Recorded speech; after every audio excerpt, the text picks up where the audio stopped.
The big issue, I think, is over the concept of clarity of roles and responsibilities.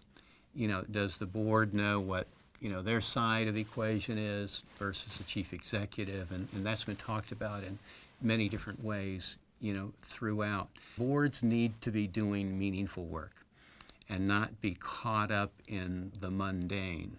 And so it has to be the type of work that really, really excites them. And so recent research called Governance as Leadership looked at some of the problems that boards have, and one of their grand conclusions in this research said that it's always not problems of performance, but rather it's problems of purpose. And so boards need to be constantly asking themselves, what are we trying to accomplish? What's our purpose?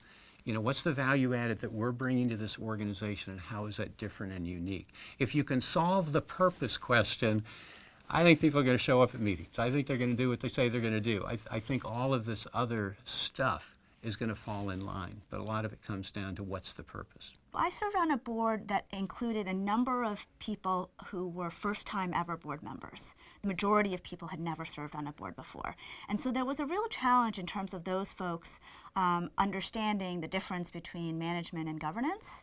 And this was also an early-stage organization. And so initially we did need board members to roll up their sleeve and just help getting stuff done.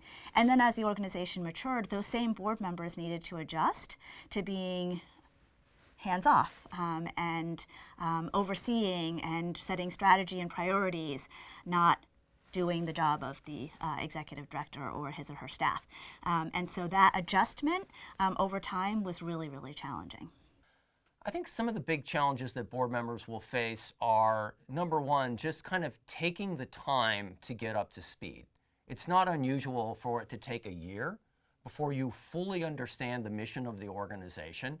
You develop bonds with the people on the board.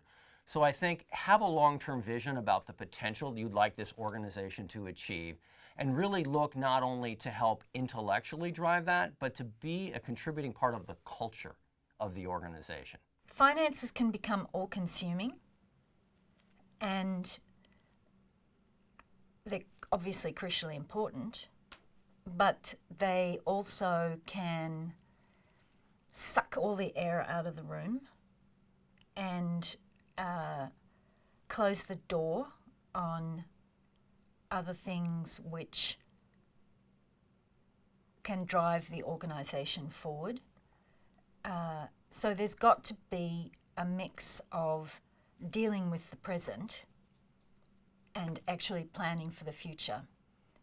A mix of being pragmatic and sensible, very practical about what we need to do right now to keep this ship afloat, and some exciting and visionary planning for the future, because what's going to keep you slogging through the hard times is the goal of what you're going to do longer term.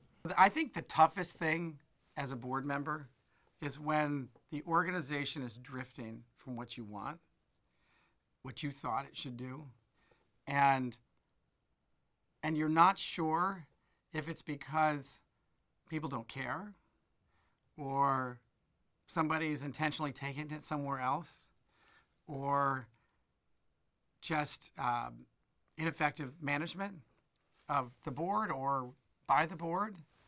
And you spend a certain amount of time trying to change that and impact it and understand from it, just understand what's happening, grow from it, and it doesn't go there.